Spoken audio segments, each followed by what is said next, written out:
ہر بیمار گنہگار نہیں ہوتا، اس کی وضاحت پہلے آپ اپنے دل میں بٹھا لیں، ورنہ ہر آدمی سوچے گا کہ میری بیماری پر آپ نے گناہوں کا الزام لگا دیا۔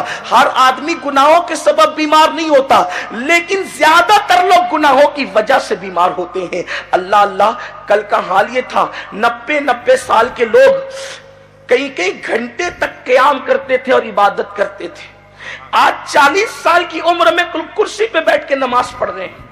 وجہ کیا ہے؟ کیا سبب ہے؟ ہمیں کہیں نہ کہیں تو اس کا احتساب کرنا پڑے گا۔ نعمت کو زوال بغیر گناہ کے نہیں آتا، خوشیاں بغیر گناہ کے چھینی نہیں جاتی۔ اگر حضرت آدم جیسے معصوم ذات سے لغزش پیغمبرانہ اور خطا اجتہادی ہو جائے تو جنت کی بہاریں حضرت آدم سے واپس لے لی جاتی ہے۔ حضرت آدم علیہ السلام جنت میں تھے، خوش تھے، خوشیوں کا کوئی ٹھکانہ نہیں تھا، جو مانگا اللہ نے عطا کیا۔ بیوی مانگا تو خوبصورت بیوی بھی عطا کی۔ بتاؤ جنت سے زیادہ خوشیاں کہاں ہو سکتی ہے؟ لیکن جب جناب آدم علیہ السلام سے ایک معصوم سے لغزش پیغمبرانہ اور خطا اجتہادی ہوتی ہے تو اللہ خوشیوں کو واپس لے لیتا ہے اور حضرت آدم کو دنیا میں اتار دیتا ہے۔ اور 200 سال تک کم و بیش حضرت آدم کی آنکھوں سے آنسو نہیں تھمتے۔ پتا چلا بیوی سے جدائی بھی گناہ کے سبب ہوتی ہے۔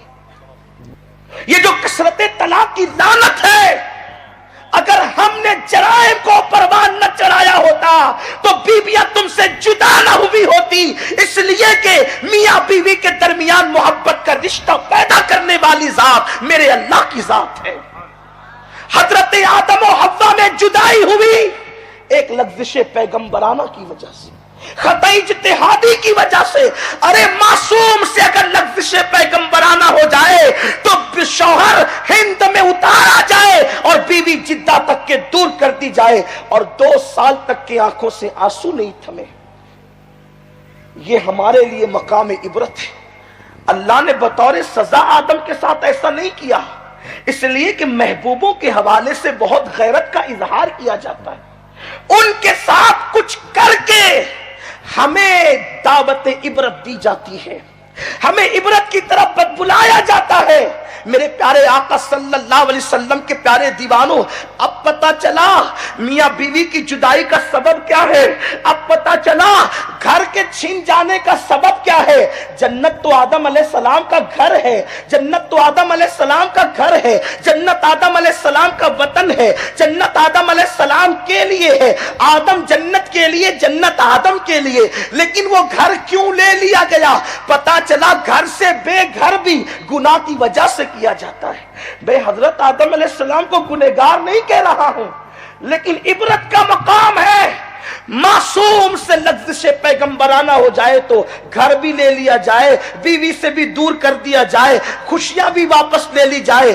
جب معصوم سے لغزش پیغمبرانہ ہو تو اس طریقے سے نعمتیں واپس دی جاتی ہے۔ اگر ہم گنہگار پاپیوں سے گناہ ہو، وہ بھی کون سا گناہ؟ اللہ اکبر، جن گناہوں کا حال یہ ہے رات کے 3 بجے تک انٹرنیٹ پر بیٹھ کر زنا کے مناظر، اپنی طبیعت کے مطابق گندگی، وہ فلمیں، اللہ اکبر، جو تمہارے ایمان کو لوٹ رہی ہے، وہ گانے جو تمہارے ایمان پہ سوالیہ نشان کھڑا کر رہے ہیں، کبھی ماں باپ کو دھکا دینا، کبھی مسجدوں کو ویران کرنا۔ اللہ اللہ، آپ مجھے بتائیں ہمیں خوشیاں کہاں سے نصیب ہوگی؟ میرا اللہ قرآن میں فرماتا ہے وَمَا أَصَابَكُم مِّن مُّصِيبَةٍ فَبِمَا كَسَبَتْ أَيْدِيكُمْ، کہ تم پر جو بھی مصیبت آتی ہے وہ تمہارے گناہوں کے سبب سے آتی ہے۔ اللہ کی عزت و جلال کی قسم، اگر مسلمان گناہوں سے اپنے رشتے کو توڑ لے، اگر مسلم جوان گناہوں سے اپنے تعلقات کو توڑ لے، اللہ رب العزت وہ خوشیاں عطا کرے گا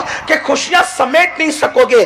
ہمارا دامن تنگ پڑ جائے گا، خدا کی دی ہوئی خوشیاں کبھی کم نہیں ہوگی۔ ہمارا دامن تنگ پڑ جائے گا، خدا کی دی ہوئی دولت کم نہیں ہوگی۔ ہمارا دامن کم پڑ جائے گا، خدا کی نعمتیں کم نہیں ہوگی۔ اس لیے کہ اللہ نے نعمتیں بچا کر رکھنے کے لیے تھوڑی نعمتیں پیدا کی ہے، وہ تو بے نیاز ہے، اس نے نعمتوں کو دینے کے لیے نعمت پیدا کی ہے۔ اور سنو سنو میرے اللہ کے خزانے کی شان یہ ہے، مصطفیٰ جان رحمت غیب دا نبی صلی اللہ علیہ وآلہ وسلم فرماتے ہیں اگر سارے اولین اور آخرین مل کر کے ایک میدان میں جمع ہو جائے، دھیان سے سننا، میرے رب کی جوادی اور کریمی کا حال کیا ہے، وہ کیسا جواد و کریم ہے، اس کے خزانے کا حال کیا ہے۔ اللہ اکبر اللہ اکبر، میرے کریم آقا غیب دا نبی صلی اللہ علیہ وآلہ وسلم فرماتے ہیں کہ ایک میدان میں سارے اولین اور آخرین جمع ہو جائے، ساری مخلوق اکٹھا ہو جائے اور سب مل کر کے اپنی من مانی مرادیں رب کی بارگاہ میں پیش کرے، کوئی کہے مجھے یہ چاہیے، کوئی کہے مجھے یہ چاہیے، کوئی کہے مجھے یہ چاہیے، ہر مانگنے والی مخلوق کی مراد اللہ اس کو عطا کر دے، سب کو نعمت دے دے، پھر بھی میرے اللہ کے خزانے سے اتنا بھی کم نہیں ہوگا جتنا سمندر میں سوئی ڈال کر نکالنے سے کم ہوتا ہے، جتنا سمندر میں سوئی ڈال کر نکالنے سے کم ہوتا ہے اتنا بھی میرے اللہ کے خزانے سے کم نہیں ہوگا۔ اللہ رب العزت کے خزانے کی شان یہ ہے، لیکن اس نے تو دینے کے لیے نعمت پیدا کیا، اور پھر جب وہ دیتا ہے اس وقت تک واپس نہیں لیتا جب تک کہ بندے خود ایسے اسباب نہیں پیش کرتے، خود ایسے حالات نہیں بناتے، جب تک کہ وہ ان کے حالات جب تک وہ خود ایسے نہیں بناتے کہ نعمت چھن جائے، اس وقت تک اللہ نعمت نہیں چھنتا۔ میرا رب فرماتا